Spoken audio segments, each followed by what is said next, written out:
Welcome to Cadogan Hall here in central London for this Intelligence Squared debate, coming to you in association with the British Council. The motion, Europe is failing its Muslims. Well, although we're focusing on Muslims in Europe, this is a topic which is relevant right throughout the world. And we have a panel of some of the most provocative and stimulating speakers on this subject, and there'll be plenty of disagreement. And we'll be hearing later from our audience. So our panel, for the motion, Tariq Ramadan and Petra Steenan, and arguing against the motion, Douglas Murray and Fleming Rose. That's our panel. Welcome to you all.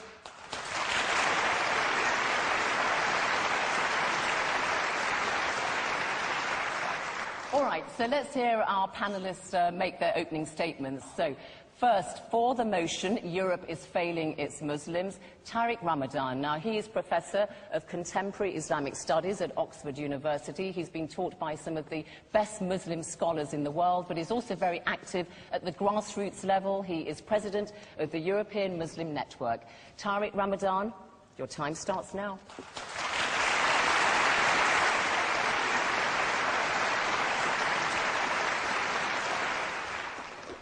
Thank you. Let me start by saying that we are living in a difficult situation. If you listen to what is said in the European countries, the perception is very bad.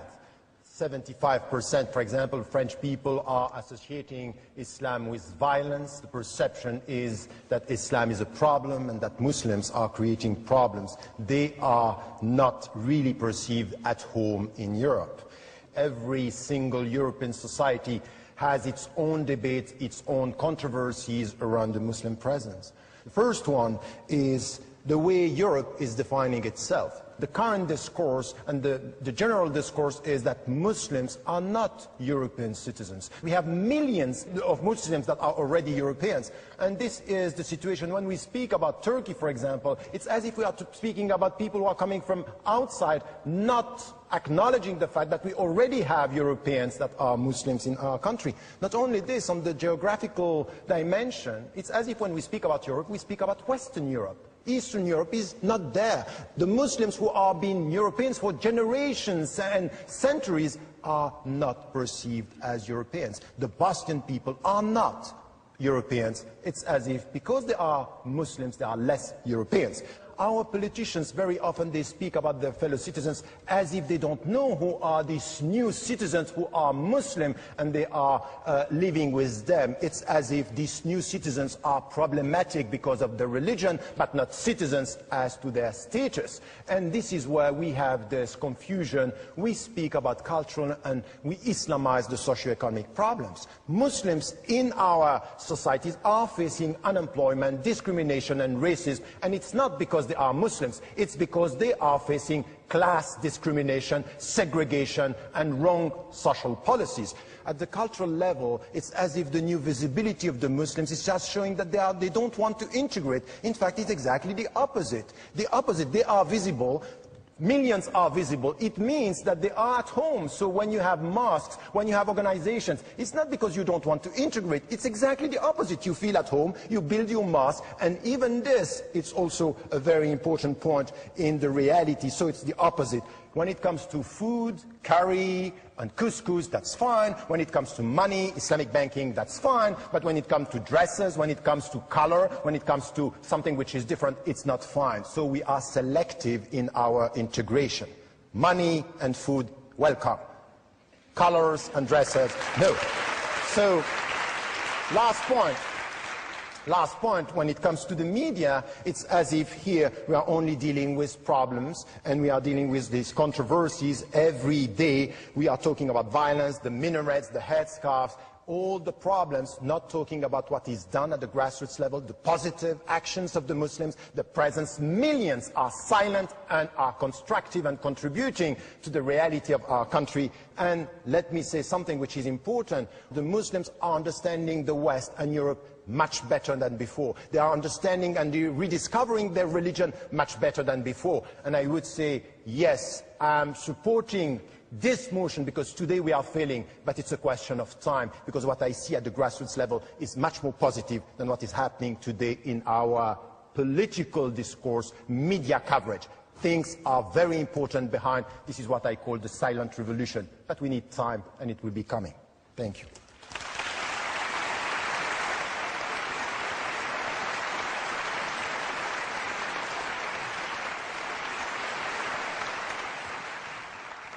Well, a very passionate and fluent opening there to our debate. Against the motion is Douglas Murray. He's the director of the Centre for Social Cohesion here in Britain, which tries to promote integration between Britain's ethnic minorities and the wider population, and it specialises in radicalisation. So, Douglas Murray, your time starts now. Thank you.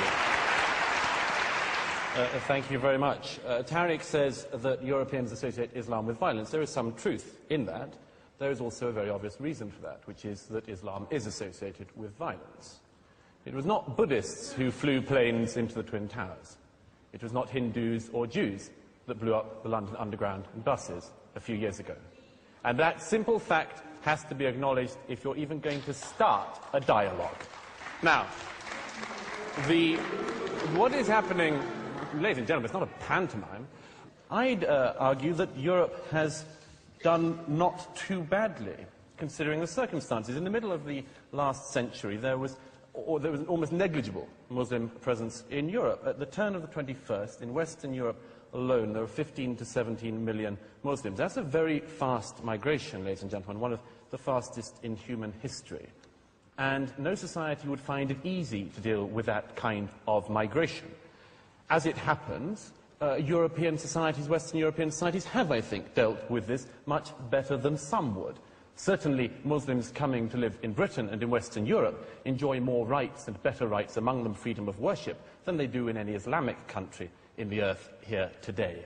We do have a problem. We have a problem when the failures of Islam throughout the world, the failures of all Islamic societies, come here into Britain. Their intolerance of freedom of conscience, their intolerance of apostates, their intolerance of freedom of expression and freedom of speech, their intolerance of minorities, other religious minorities, sexual minorities, their intolerance of gays, their dislike and distrust of half of the population, women, and many, many other things. And the call, what's more, for a parallel legal system within Britain and European societies. This is monstrous. No other group behaves like this, asks for parallel laws. This is a fundamental problem, and it's one we're going to have to deal with. It's a problem between a society, Western Europe, that believes that laws are based on reason, and Islam that believes that they are based on revelation. Between these two ideas, I'm not sure there is very much compromise for Europe. It is not Europe that has let down its Muslims, but the Muslims of Europe that have let down Europe. This is not solely something which we have to say we can never reconcile. Of course we can reconcile this, but we need to be honest about it. We need to be frank about it, and we cannot avoid things just because they are unpleasant. And if there were one thing I would wish Muslims in Europe could learn today, as fast as possible, it would be this: that you have no right in this society not to be offended. You have no right to say that because you don't like something, you can commit violence, or you would like something to be stopped or censored. You have no right to have more hate laws, or hate crime laws, or hate speech laws, just to defend Islam. You have to realize, the Muslims of Europe have to realize, that a society in which even your deepest feelings can be trodden upon is the only society worth living in. And the sooner we can learn that, the sooner that Islam can learn that within Europe, the better. It is not Europe that has failed its Muslims. It is Islam that has failed Europe. I'd argue Islam has failed its Muslims. Thank you.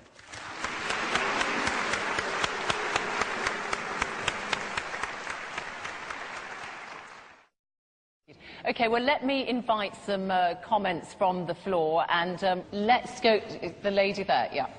I just had a question to a few questions to Mr. Murray. I don't think it's the Muslims of Europe that have failed, the Muslims of Europe that have failed Europe. I think it's exactly the opposite. One of the things you said, it was actually a few Muslims, crazy Muslims, I think, who sort of flew the plane into those buildings. But was Hitler a Muslim by any chance? Because I'm not sure that Muslims had anything to do with the Holocaust. Okay. Gentleman there.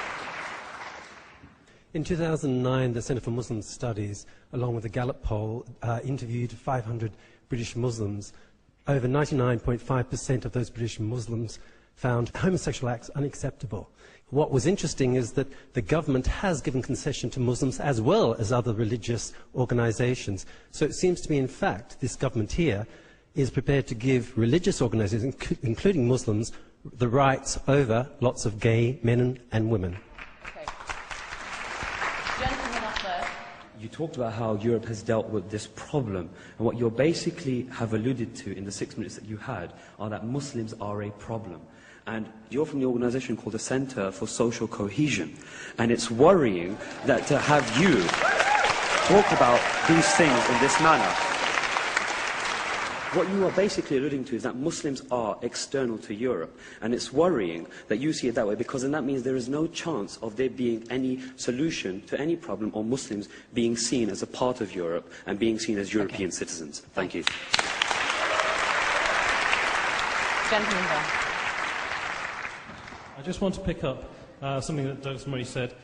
I'd like to ask you, when you talk about the Muslims that are the problem, which Muslims are you talking about? Because you keep slipping in your language to focus on the radicals, the extremists. Right. Maybe that's because that's what you're interested in. But there's another whole set of Muslims out there who are not like that. Okay, just a quick clutch there. Yeah. It is sufficient to point out that Europe is not failing its Muslims, that this debate is taking place tonight and is being televised by the BBC World Service, that Tariq Ramadan holds a chair at Oxford University. I put it to you because of these very facts, that you are being welcomed, that you are being integrated, that you are being respected. You are not a problem. Okay, let's just take... There'll be another opportunity after we've heard our next two speakers to take more questions from the floor. Thank you.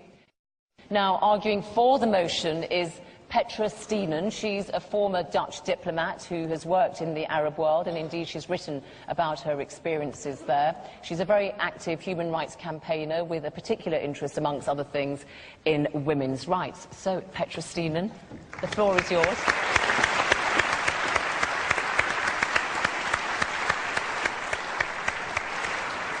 Some people feel that in my country, Islamization has already succeeded. I think the question tonight is whether we in Europe are actually capable of looking beyond the color of religion. I was in Egypt during the 90s. Egypt has known about terrorism attacks long before 9/11, 7/7, or the murder of Theo van Gogh in the Netherlands. They suffered big time. And yes, there were a lot of things which I was critical of when I lived in the Arab world. Reading the Arab Human Development Reports, they sum it up very precisely. There is still a lack of freedom, there's a lack of knowledge, and the lack of participation of women is really worrying in those societies. The question, though, is, are those wrongs really connected to Islam? My friends like Douglas would say, yes, it is. A lot of my friends in the Netherlands say so as well. And they warn me not to be naive.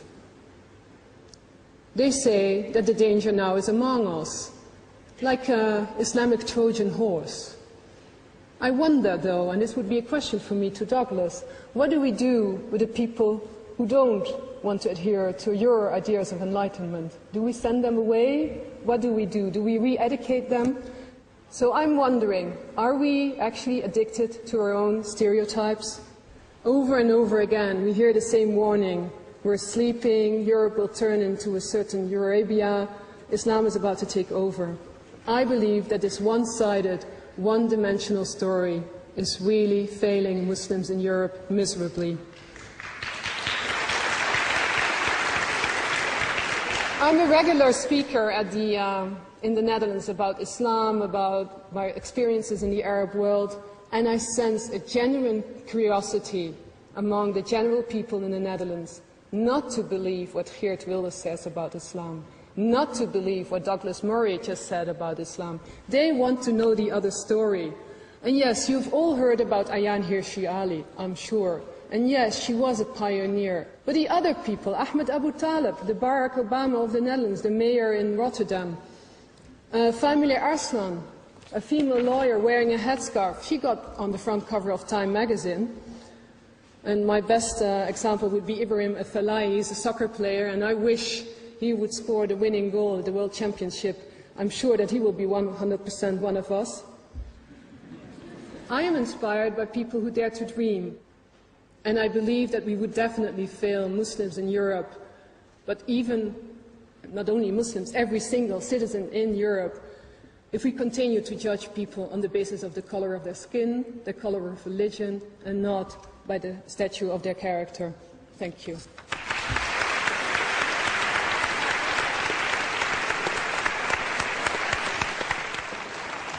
Thank you very much, Petra Steenan. Now, our final speaker, arguing against the motion, is Flemming Rose, the Danish journalist. He's the opinion and culture editor of Jyllands-Posten, which is Denmark's biggest newspaper, and it was he, of course, who commissioned those very controversial cartoons of the Prophet Muhammad back in 2005 that sparked protests amongst Muslims right across the world. I see you're in the launch pad, Flemming Rose. Your time starts now.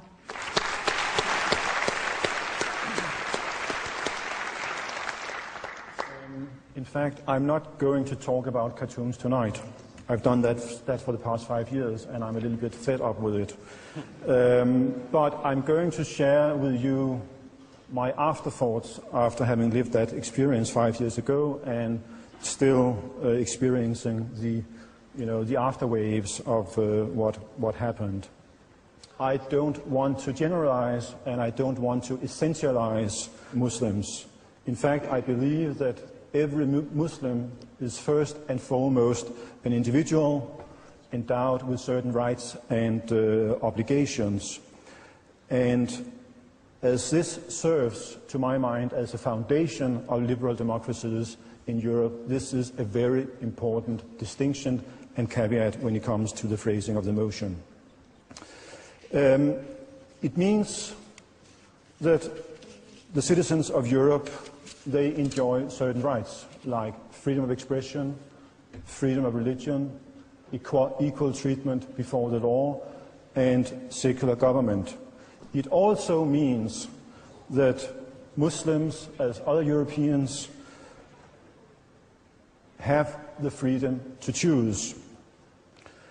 But unfortunately, within too many Muslim communities in Europe, European Muslims are not able to exercise the rights they are being granted by European governments and societies. And I see that as a big problem. So on the one hand, in a liberal democracy, you enjoy the right to freedom of expression, you enjoy the right to freedom of religion, which includes the right to leave your religion. You treat women and men equally, but at the same time, Muslims within their own communities are not able to exercise that right. And it's controversial across Muslim communities in Europe to leave Islam. And you have ex-Muslims or dissenting Muslims within their own communities who are living in fear because they are being accused of apostasy. Apostasy, according to Islamic law, being a capital crime. So if a Muslim decides to leave his religion, he risks social exclusion, stigmatization, or maybe even worse. So I ask, who is failing its Muslim population? May I remind you that it is human beings who enjoy human rights, not religions, cultures, and certain versions of history.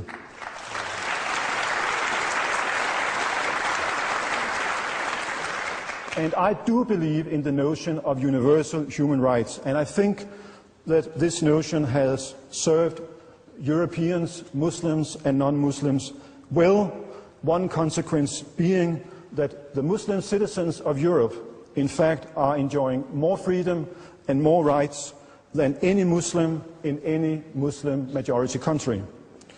So I don't believe that Europe is failing its Muslim population, as the motion claims, and therefore, ladies and gentlemen, I call upon you to vote against the motion. Thank you.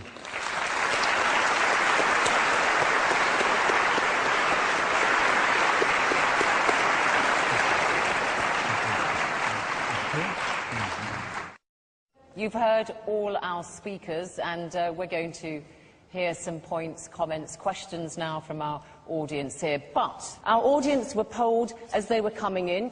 This is how our audience here in Cadogan Hall in central London have voted. For the motion, Europe is failing its Muslims, 237 for the motion.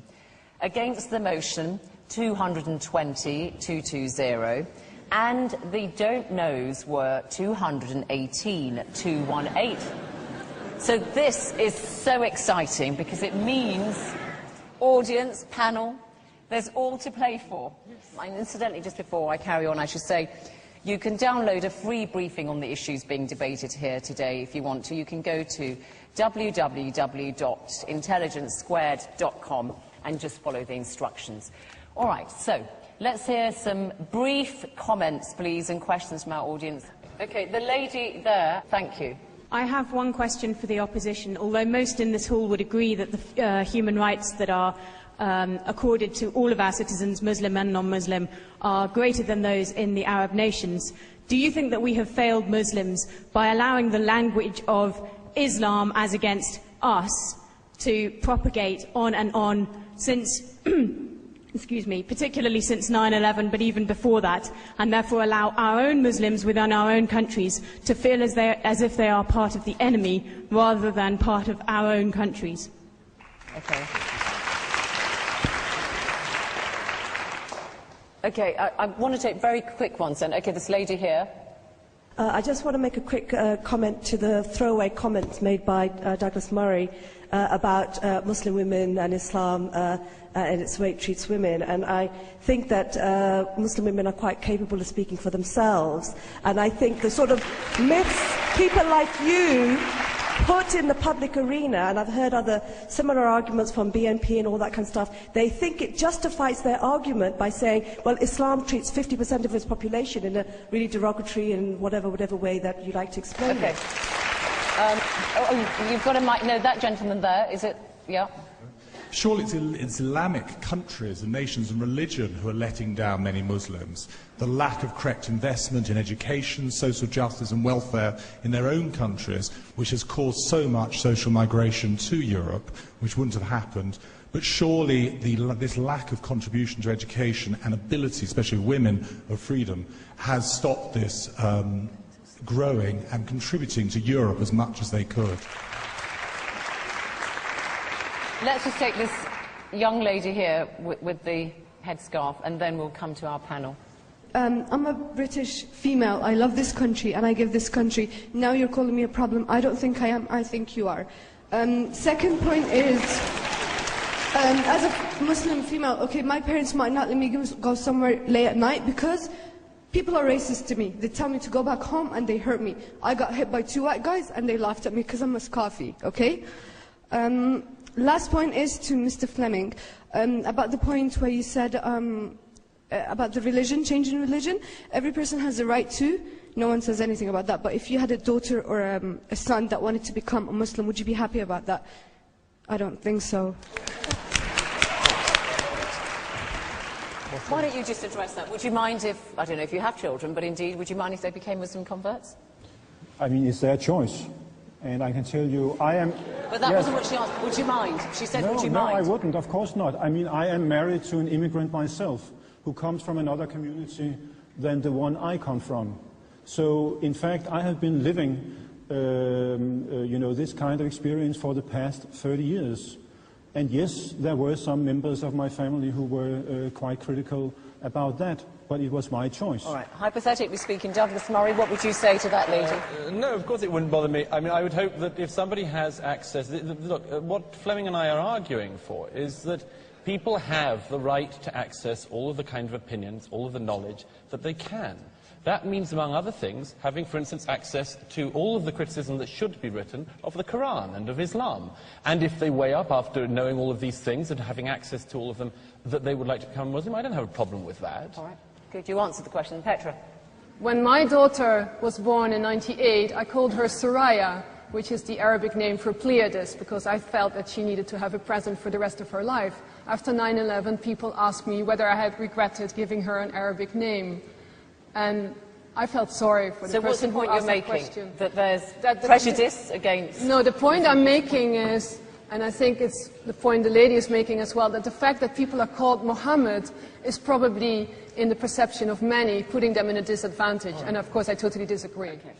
You want to come, because I want to get some response to what we heard out, some of the comments our audience made. I'd just like to make a comment on one of the cases that Petra made, which was about Ahmed Abu Taleb, a very distinguished public figure in Holland. What you failed to mention when you mentioned him as a great success story of the Netherlands, which I agree he is that after the murder of Theo van Gogh in 2004, he had to go under 24-hour protection because his name was found on a hit list from a radical cell nearby. We cannot simply take, Petra, the terrific success stories and ignore things like that. It is no small thing that a Muslim politician who speaks out should be targeted for assassination in his home country of the Netherlands. Muslims and Muslims yeah, Tariq Ramadan, we get the point. Yeah.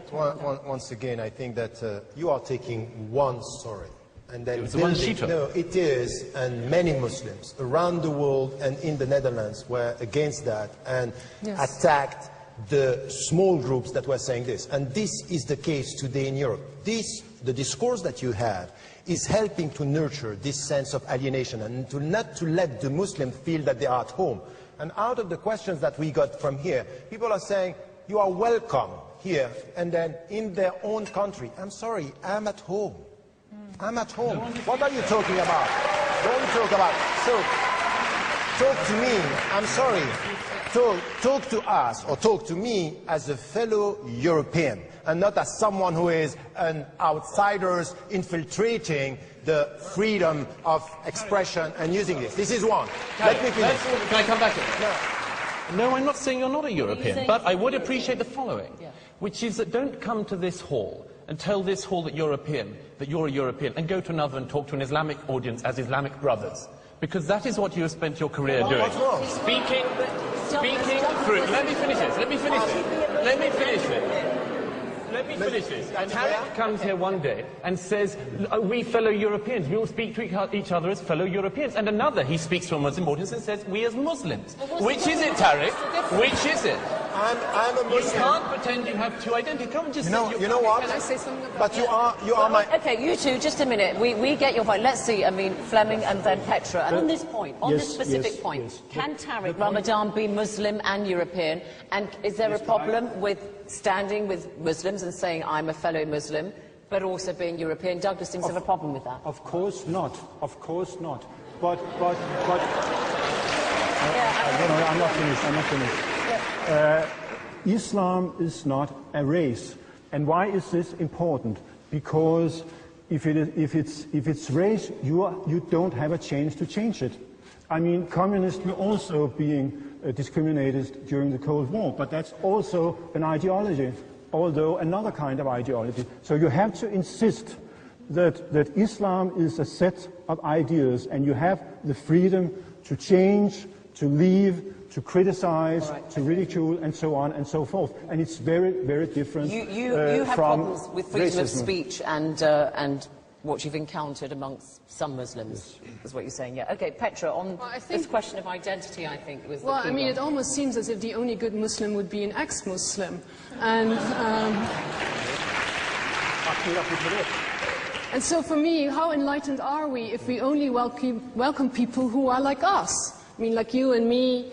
I mean, can we actually accept people who think differently? I think this is when our values are really tested. And of course, when people are thinking differently and don't want to change religion, that's also a universal human right. All right. But Petra, what about one of the questions that we had from the floor, which is somebody expressed the view that women have said that they enjoy more freedom in the Middle East than they do actually when they come to Europe, which is kind of... In the Netherlands, we have a political party which is in parliament, which doesn't allow women to run for office. And I don't hear the same voices about this party as I hear about Muslim women.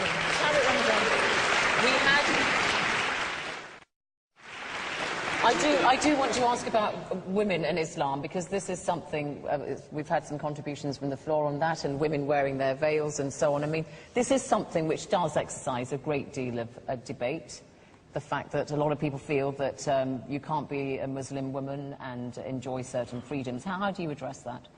No, I think that we have to acknowledge the fact that there are problems, but we also have to acknowledge the fact that things are evolving, that there is and there are Muslim women in Europe today who are leaders in the leadership and coming with new interpretation. When it comes, for example, something which is very simple about the headscarf.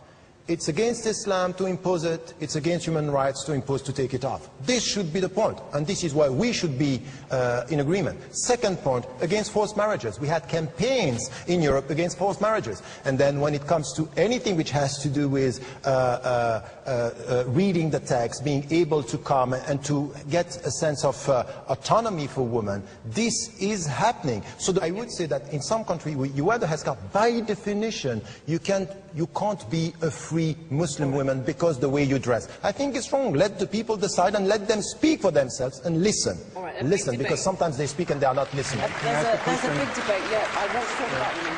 There's a big debate. I have a direct question to Tariq. What will you do if you find out that a woman is not wearing that dress by her own choice? What will your opinion be? It happened.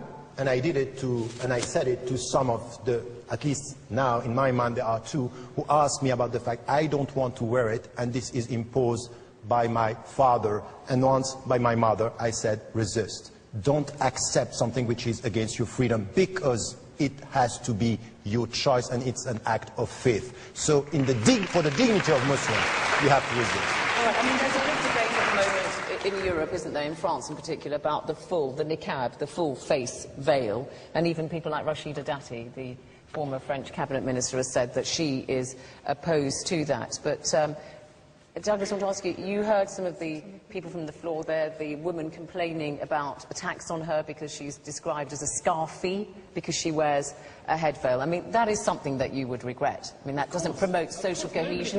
Nobody thinks that any physical attacks or any such thing could be a good thing to happen. Of course not. Of course there are. Let's make sure we're right. Talking about prejudice exists in society. Let's just be absolutely clear, this is an audience. Prejudice undoubtedly exists in this society. It exists across racial groups, including from minorities to other minorities, after all, which is one of the things we see increasingly in Britain these days. And it is also the case that people, in particularly famously lower socioeconomic groups, are likely to feel hatred for other groups. That is one of the things that has to be tackled, and everyone, I think, in this hall, I'm sure, we're in agreement that that should be tackled. But do not mix up somebody, a thug, a racist, and so on, attacking somebody in a street with the right of Fleming and me to say what we see in the Quran, what we think of Muhammad, and maybe even asserting our right to say so. Okay, all right. Now,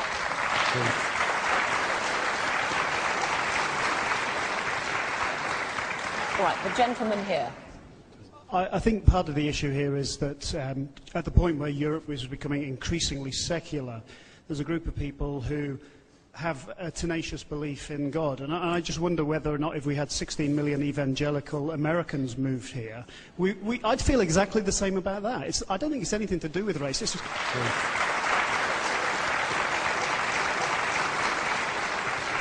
Okay, let's take some from upstairs. Yeah. The biggest point for me is double standards. I think European double standards is the biggest problem. I mean, you talk of freedom of expression, and yet you kind of like compromise it through banning of minarets. But the point is, okay, people voted for it, fair enough. But the point is, you shouldn't compromise. You shouldn't give people, like, you can discuss taxes, you can discuss anything, but freedom of expression, that is not something that is up for tax. And it's just double standards that the West sort of holds. Okay. That. You're referring to that referendum in Switzerland about... And quite a lot of them, like the one in France, banning burqas. Okay. Gentleman there. My name's Henry Hogger. I'm a former British diplomat in the Arab world. I worked until fairly recently for something called the Muslim West Facts Project, which is an exercise to publicise the findings of some Gallup polling on Muslim opinion in Europe. One of the most striking features in that, I think, is that in Britain, France and Germany, that Muslims, when asked for how strongly they feel attached to the country that they live in, on the whole, gave stronger answers of loyalty than did the public as a whole, a sample of the public as a whole in those 3 countries. It seems to me that that's a strong and positive reason for arguing against the motion that Europe is failing its Muslims, but not the reasons which I fear our speakers against the motion have been giving, which rather incline to blame Islam and Muslims themselves for the problem. Okay, thank you.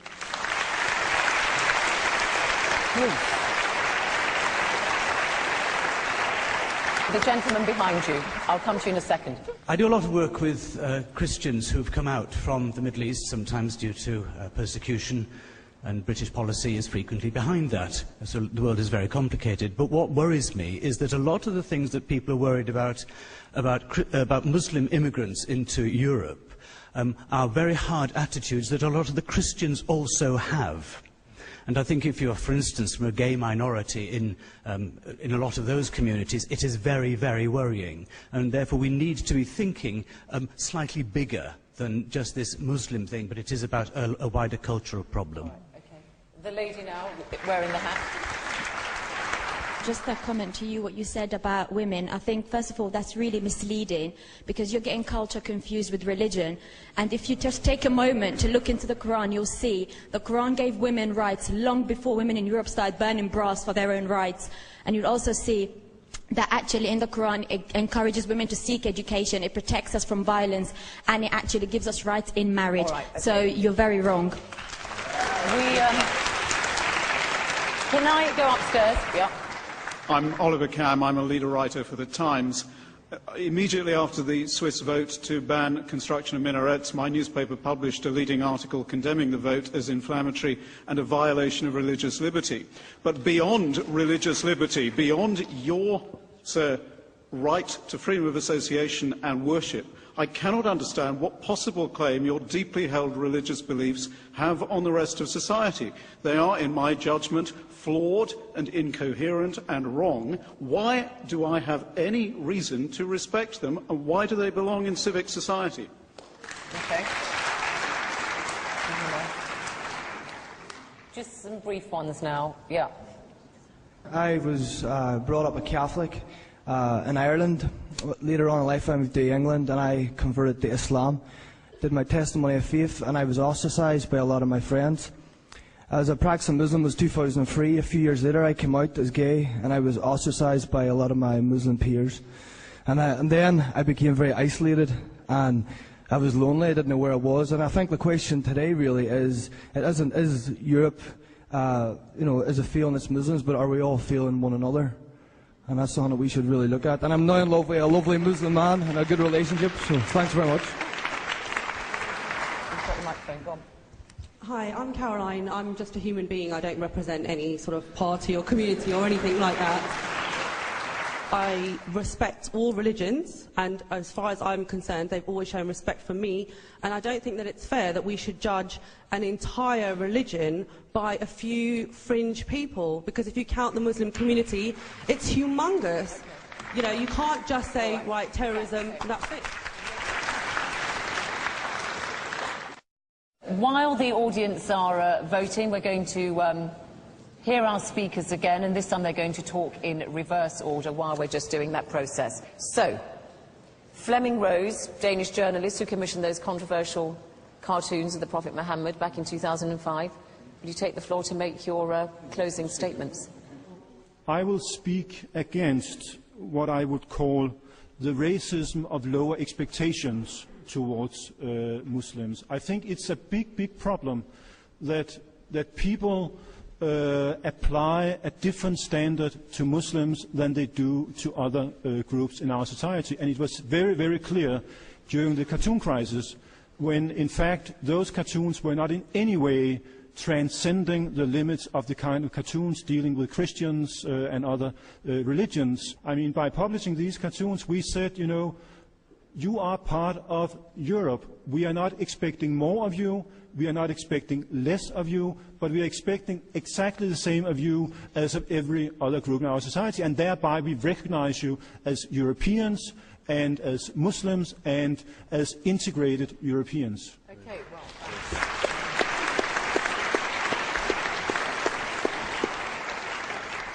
Petra Sienen, former Dutch diplomat, you heard some of the points that came from our floor, so do incorporate some of those in your closing statement, and the idea is to win over those undecideds so that they back your position. So make your case. I hear a lot of self-righteousness about the values in Europe, which somehow are for a certain group and not for another. It's sort of a sense of superiority that we in Europe have done it all right. And I think this sense of superiority leads to sort of segregation in our society, which I wouldn't want to see for my daughter to live in. And in the end, I think the magic word really is compassion. Compassion for the other, compassion for another story, compassion for difficulties dealing with those stories.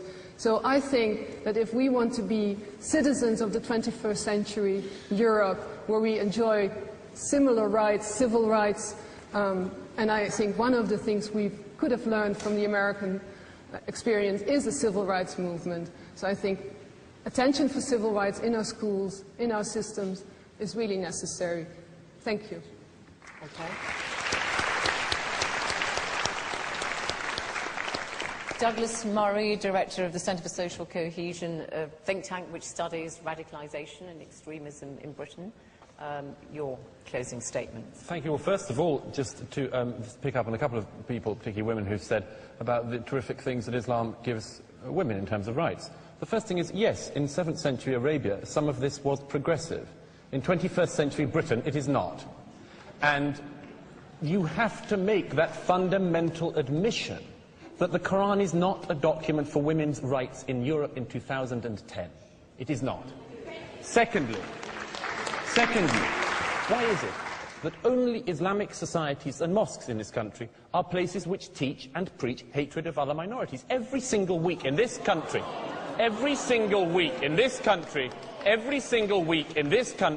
there are people on campuses who teach the murder of minorities. Last week, it was somebody who calls for the murder of apostates. The week before, at another university, it was somebody who believes the Jews are fair game. This is not tolerable. It is not tolerable for Muslims. It is not tolerable for anyone else. You, I hope, would agree with me that any minority that engaged in such hatred and bigotry should be criticised. Don't pretend that the cloak of Islam and Islamic belief and religious fervour means that people like us cannot say that people who call for the murder of minorities are not mainstream, are not acceptable, and have to be critiqued.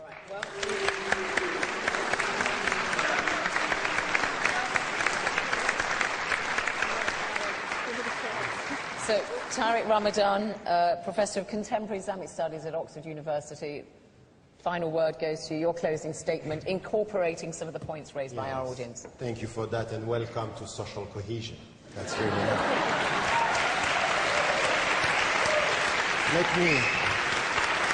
So I would say here that when we look at what is happening now, I am saying yes, now Europe is failing its Muslims as something which is the global, the overall picture. Now when we come with time, what is happening in Europe now is quite different. And this is what I call the silent revolution. When we look at what is going on at the grassroots level with citizens that are European Muslims and Muslim Europeans, and they are here and they are going to stay, and they are going now to go to something which is not to talk about integration. They are all fed up with integrate. Now they contribute, now they give, now they build, and this is it. So, to respond to what you said, I would agree with you that the feeling of the Muslims that they are at home, but for the time being we still have to work. This is why I'm saying yes, we are failing our Muslims, and we have to work together to change this perception and to change the reality. And the first, I'm addressing here, and by the way, you know, I can call you brother in humanity. I did it yesterday, I'm going to do it today, I'm going now to tell you this. It's not a problem for me to say to my brothers and sisters in humanity, in religion, and as citizens that we are brothers and sisters. If you have a problem with brotherhood, it's not my problem. So the point here is, and please, we have been talking about what doesn't work. Let us speak about what works at the grassroots level. All right,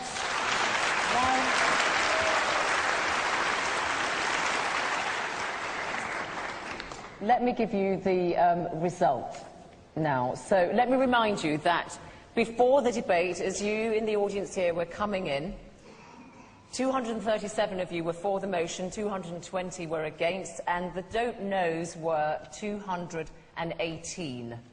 This is how you've voted after you've heard our panel make their presentations. You've also put your comments. So after the debate, for the motion, Europe is failing its Muslims, only slightly gone up, 249, 249. Against the motion, 346, 346. And the don't knows have gone from 218 to 84. So Europe is failing its Muslims. Against have won Douglas Murray and Fleming Rose. Congratulations to you.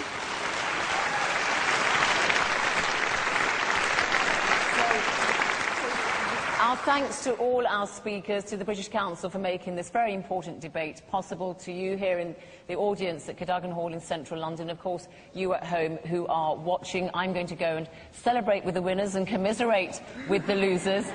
From me, Zainab Badawi. Goodbye.